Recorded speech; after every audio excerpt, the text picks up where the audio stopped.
Graça e paz para todos meus irmãos em graça, para todos aqueles que irão assistir essa mensagem. Me chamo Carlos Gomes, do canal Democracia Espiritual. Eu quero agradecer aos novos inscritos, agradecer a Deus em primeiro lugar e aqueles também que ainda não se inscreveram. Eu peço, por gentileza, por favor, que se inscreva nesse canal. Compartilhe a mensagem, deixe seus comentários e vamos que vamos. Eu quero trazer uma pequena reflexão aqui, que tem como tema graça, o amor do Pai com os seus filhos. Esse é o tema da mensagem. Graça, o amor do Pai com os seus filhos. Amém? E o texto principal se encontra aqui nas cartas de Paulo aos Romanos.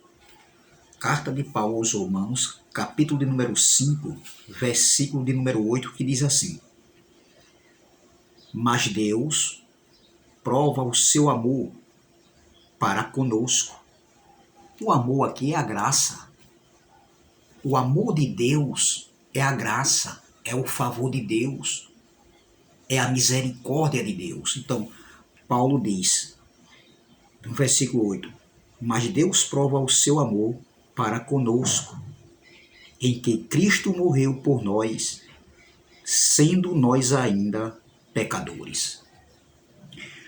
Quando Paulo escreveu essa carta aos irmãos que se encontravam na comunidade em Roma, irmãos esses que ali faziam parte, ali tinha tanto judeus como gentios, e nessas comunidades lá em Roma, esses irmãos eles se reuniam em suas casas. Como prova disso, dessa carta mesmo, essa carta mostra no capítulo 16, no versículo 5, Paulo mostrando, saudando a igreja, que eram as pessoas, que são pessoas que se reuniam em suas casas. Está escrito em Romanos, capítulo de número 5, capítulo de número 16, versículo 5. Entendeu? Então, Paulo aqui estava escrevendo aqui, quando ele escreveu essa carta, foi depois da cruz, entre o ano 57 e 58 da era cristã, antes da parousia, antes da segunda vinda do Filho do Homem, da segunda manifestação da vinda do Filho do Homem que aconteceu no ano 70. Então veja, e Paulo estava aqui instruindo esses irmãos. Paulo ainda não tinha visitado esses irmãos lá em Roma, mas Paulo desejava ver esses irmãos. Quando ele fosse para a Espanha, ele passaria por Roma, onde ele ficaria alguns dias lá até dar continuidade, até chegar em outras regiões, até chegar na Espanha. Então veja, Paulo escrevendo aqui, ele diz, mas Deus prova o seu amor para conosco. Esse conosco aqui não estava falando de nós hoje do século XXI, porque nós, nesse período aqui, que era um período de transição entre os dois pactos, entendeu? Como é que se diz? Nós não estávamos ainda vivos aqui na Terra. Nós ainda não tínhamos vindo aqui à Terra ainda. Nós não vivemos esse momento aqui, esse período de transição. Nós não vivemos o antes e o depois da cruz, ali no período de transição entre os dois pactos. Quando Paulo diz assim, mas Deus prova o seu amor para conosco, esse conosco aqui, Paulo se inclui. Ele estava falando aqui tanto para os judeus como para os gentios, porque aqui era uma comunidade recheada tanto de judeus como de gentios. Aí ele diz, mas Deus prova o seu amor para conosco, em que Cristo morreu por nós. Esse nós era eles lá, não fomos nós, não éramos nós. Não está falando aqui conosco, mas Deus prova o seu amor para conosco, em que Cristo morreu por nós, sendo nós ainda pecadores. Basta logo, eu quero logo dizer que não existe mais pecado para a igreja. A igreja está limpa. A igreja do século XXI, ela está limpa. Não existe nenhum pecado mais que possa condenar a igreja de Cristo aqui na terra. A igreja de Cristo já foi lavada, remida pelo sangue do Cordeiro, entendeu? Ela já foi lavada pela palavra da graça, pela palavra do Eterno, entendeu? Então veja, esse pecado aqui que Paulo falou aqui, no versículo 8, né? Sendo nós ainda pecadores, aqui estava falando do pecado que da transgressão da lei. A lei de Moisés, por eles não cumprirem as 613 ordenanças da lei de Moisés, se eles errassem, tropeçassem num só mandamento, eles eram culpados de todos. O pecado da Bíblia aqui, que nós entendemos hoje, nós que temos os nossos olhos iluminados, nós entendemos que era a transgressão da lei. Entendeu? A lei dava força ao pecado, mas Cristo na cruz ele cancelou, ele pagou a dívida do pecado. Entendeu? Então veja, não podemos falar, nós não podemos falar do Pai, do nosso Pai, o Pai dos Espíritos, se não falar de amor ou glória.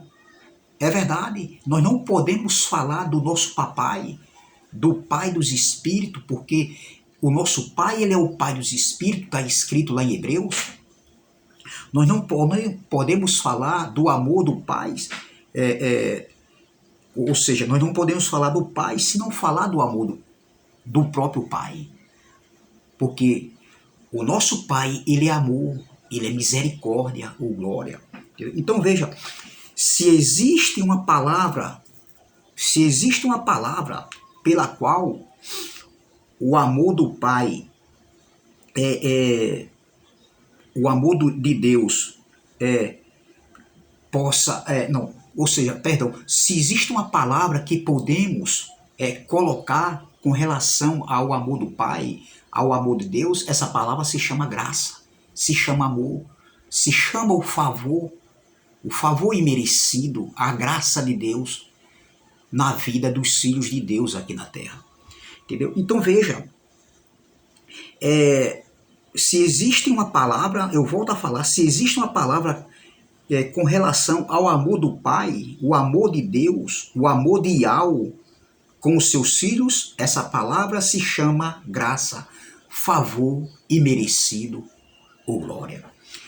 Amor esse que entregou por todos os seus filhos, amor esse que entregou o seu próprio filho pelo amor dos seus outros filhos, dos seus filhos, para remir os pecados dos eleitos. Entendeu? Então veja, meu irmão, alguns filhos foram alcançados por esse amor de forma direta e outros de forma indireta. Alguns filhos de Deus foram alcançados pelo amor do Pai, por essa graça, de forma direta, outros de forma indireta. Por exemplo, de forma direta foi aqueles que viveram aquele período lá, o período de transição, o antes e o depois da cruz. E de forma indireta, nós que nascemos depois do estar consumado, depois da cruz, depois do ano 70, da segunda vinda do Filho do Homem, que aconteceu no ano 70. Nós somos alcançados de forma indireta. Eles que viveram aquele período ali, antes da parousia, antes da cruz, entendeu? Depois da cruz, eles foram alcançados de forma direta. Porque na cruz, Cristo alcançou. O amor de Cristo, o amor de Deus alcançou, o favor de Deus alcançou aqueles ali que viveram naquele tempo ali, há 20 séculos atrás, há 2000 anos atrás. E nós que nascemos depois, nós já nascemos debaixo da plenitude da graça, ou glória, debaixo da plenitude do reino, o reino que foi estabelecido justamente na segunda manifestação da vinda do Filho do Homem. Já nascemos na plenitude, na perfeição, na plenitude do tempo. Estamos vivendo, reinando em vida, em perfeita vitória. Reinando em vida porque o reino foi estabelecido na terra, na segunda vinda do Filho do Homem, para que os seus filhos viessem desfrutar desse reino aqui na terra. E quando terminar a nossa peregrinação, nós voltamos para a eternidade, para o lugar de onde um dia os espíritos que vieram aqui na terra se revestir de carne, ele vai voltar para o lugar de origem, de um lugar de onde ele veio. Então veja, quando eu digo assim, que de forma direta, alguns foram alcançados de forma direta e outros de forma indireta, quando eu digo, né, dos filhos, eu digo todos aqueles que creem, todos aqueles que creem no que Cristo fez na obra, a obra de Cristo, o que ele fez na cruz. Quando eu digo filhos, eu digo aqueles que crerem, porque nem todos vão crer no que Cristo fez.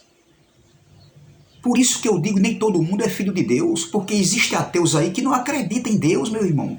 Claro que pode ter ateus aí que mesmo não acreditando em Deus, mas eles são filhos, o Espírito é do Pai. Claro que sim, mas nem todos os ateus, meu irmão, eles são filhos de Deus. Nem todos acreditam. Nem todos no planeta Terra acreditam que Jesus existiu, que Deus existe. Entendeu? Então, nem todo mundo é filho de Deus. Não existe essa desse universalismo aí, sendo pregado aí, que todo mundo tem o Espírito de Deus, todo mundo vai voltar, o Espírito, todo ser humano que tem o Espírito e vai voltar, isso não existe. Não é dessa forma, sempre existiu e sempre vai existir as duas sementes. Nunca que eu vou acreditar num ensinamento desse, onde diz que todo mundo tem um Espírito e o Espírito é que volta e todo mundo é de Deus. Não, isso não existe. Quem quiser acreditar nesse ensinamento aí, que acredite. Eu, de forma clara e objetiva, eu não acredito particularmente. Eu acredito no que a Bíblia fala. Não é um texto solto e isolado que alguém pega, como tem muitos aí que pega e diz que existe dessa maneira.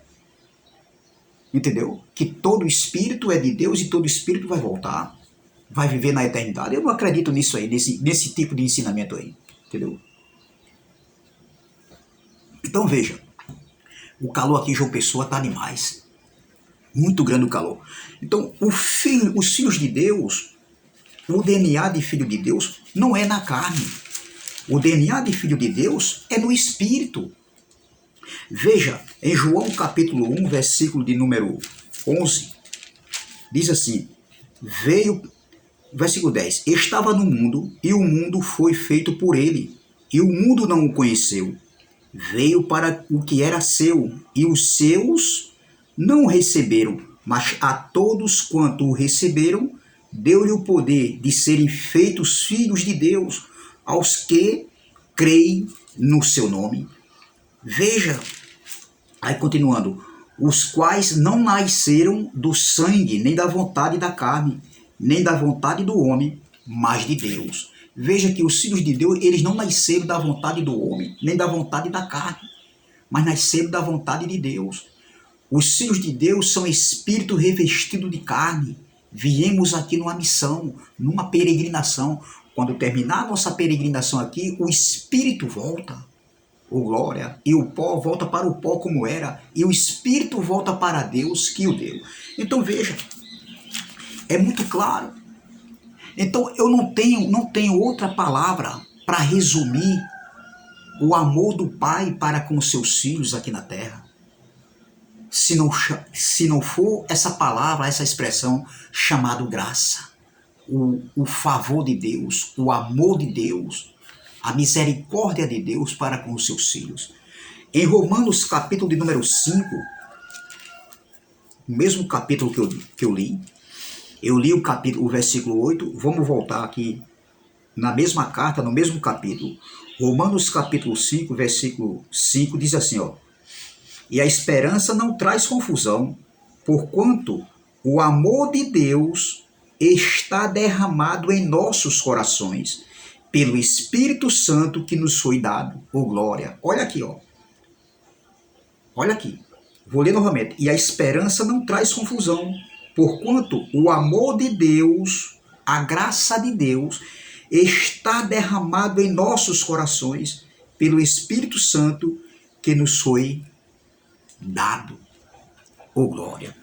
Veja que esse amor, o amor de Deus, a graça de Deus, né, ela está, né, esse amor, essa graça está em nossos corações, está em nossos entendimentos, está dentro de nós. O amor, ele é a chave, digamos assim, é a chave da perfeição. O amor é o vínculo, ou seja, perdão, o amor é o vínculo da perfeição.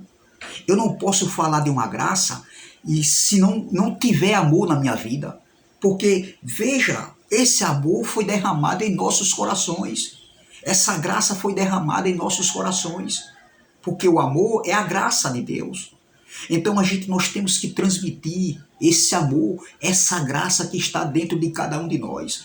Eu não consigo, meu irmão, imaginar alguém que fala da graça, que tem conhecimento até um pouco da graça, que fala da graça, que fala de amor, que fala de misericórdia, de benignidade, entendeu? Mas que tem um coração, entendeu? Um coração amargurado, um coração que vive afrontando as pessoas, que vive se tornando inimigo dos seus irmãos, que vive dividindo o reino, porque é dividir o reino. O reino de Deus não foi estabelecido para ser dividido. Eu não consigo acreditar num líder religioso, num homem que se diz que é de Deus, que é filho de Deus, que é misericordioso, que é amoroso, que é amigo, e as suas atitudes mostram o contrário.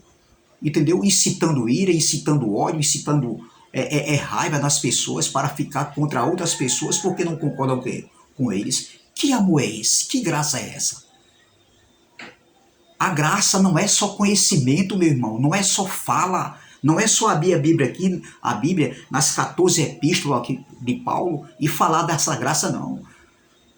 Conhecimento é bom, meu irmão, mas acima de tudo, hoje, na plenitude da graça, na plenitude do reino, na plenitude desse reino que foi estabelecido e está dentro de nós, nós não podemos ter só o conhecimento, meu irmão, desse evangelho, das escrituras, do evangelho. Nós temos que ter atitudes de filho de Deus. Eu não consigo imaginar, eu não consigo acreditar. Claro que a nossa carne, nós podemos ir assim, acontece quando a gente dá razão à carne, quando a carne prevalece, claro, mas eu não consigo entender que alguém que fala da graça e tem um coração incitando ódio, ira contra seus irmãos, se torna inimigo por você não concordar com eles e leva para o lado pessoal, com golpes baixos, jogando pedra nas pessoas, incitando ira. Que graça é essa, meu irmão? Que graça é essa? Eu fico olhando assim, observando esses tais, com essas tais práticas, falando, meu irmão, de amor, falando da graça, e as atitudes mostram o contrário. Entendeu? Então veja, vou ler novamente o versículo 5, Romanos capítulo 5, versículo 5, e a esperança não traz confusão, porquanto o amor de Deus está derramado em nossos corações pelo Espírito Santo que nos foi dado. Oh glória! Então veja, aqui em Efésios capítulo, aqui em Romanos capítulo de número 8, versículo de número 35, olha o que Paulo escrevendo aqui, ele diz aqui, ó, o amor de Cristo que foi derramado em nós, em nossos corações, pelo Espírito Santo. Esse amor que nós carregamos, essa graça que nós carregamos, nada pode nos separar do amor de Deus. Nada pode nos separar dessa graça. Olha o que Paulo escreveu aqui, ó, versículo 55. Romanos capítulo 8, versículo 35, perdão. Romanos capítulo 8, versículo 35 diz: quem nos separará do amor de Cristo? Ou seja, quem nos separará da graça de Cristo? Do amor de Cristo? A tribulação ou a angústia? ou a perseguição, ou a fome, ou a nudez, ou o perigo, ou a espada? Como está escrito, por amor de ti somos entregues à morte todo dia. Está escrito isso aqui em Salmo. Somos reputados como ovelhas para o matadouro, mas em todas essas coisas somos mais do que vencedores por aquele que nos amou. Oh, glória! Porque estou certo de que nem a morte, nem a vida, nem os anjos, nem os principados, nem as potestades, nem o presente, nem o porvir, nem a altura, nem a profundidade, nem alguma outra criatura nos poderá separar do amor de Deus que está em Cristo Jesus, nosso Senhor. Nem a morte, nada pode nos separar. Porque quando nós tombarmos aqui na terra, esse corpo tombar, automaticamente o Espírito retorna para o Pai, ou glória. Então nada pode nos separar desse amor. Nada. E eu quero terminar essa mensagem, eu não quero me aprofundar muito nessa mensagem. Eu não quero me aprofundar muito. Eu quero terminar aqui em Colossenses capítulo de número 3, porque eu ainda estou me recuperando. Eu tive uma infecção intestinal, eu e minha esposa, e a gente está ainda se recuperando. Eu quero terminar aqui em Colossenses capítulo 3, versículo de número 14, que diz assim: e sobre tudo isto, revesti-vos de amor, que é o vínculo da perfeição, ou glória. E sobre tudo isto, revesti-vos de amor, que é o vínculo da perfeição. Não tem como eu falar da graça se não falar de amor.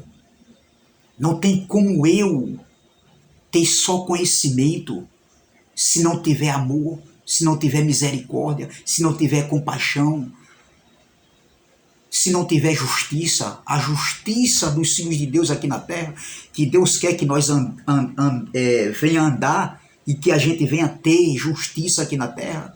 A justiça faz parte desse reino, faz parte desse amor. Porque ele é amor, ele é justiça. E o amor de Deus foi derramado em cada um de nós, em nossos corações. Entendeu, meu irmão? Então essa palavra que eu deixo aqui, essa pequena reflexão. Se inscreva no canal Democracia Espiritual. Dê seu like, compartilhe essa mensagem. Deixe seus comentários. E vamos que vamos. Até a próxima, se Deus assim o permitir. Eu não quero me aprofundar mais. Claro que tem mais coisa aqui para falar ainda. Mas eu estou em fase de... Eu estou me recuperando, como eu falei. E eu não quero... Eu me sinto um pouco fraco. Eu perdi muito líquido, tanto eu como minha esposa, e a gente está se recuperando. E aos poucos que eu estou... Até para eu falar aqui, eu já me sinto um pouco cansado. Tá entendendo? Então, meu irmão, é essa palavra que eu deixo. Amém? Graça e paz, graça eterna. E até a próxima, se Deus assim o permitir. Amém? Até mais.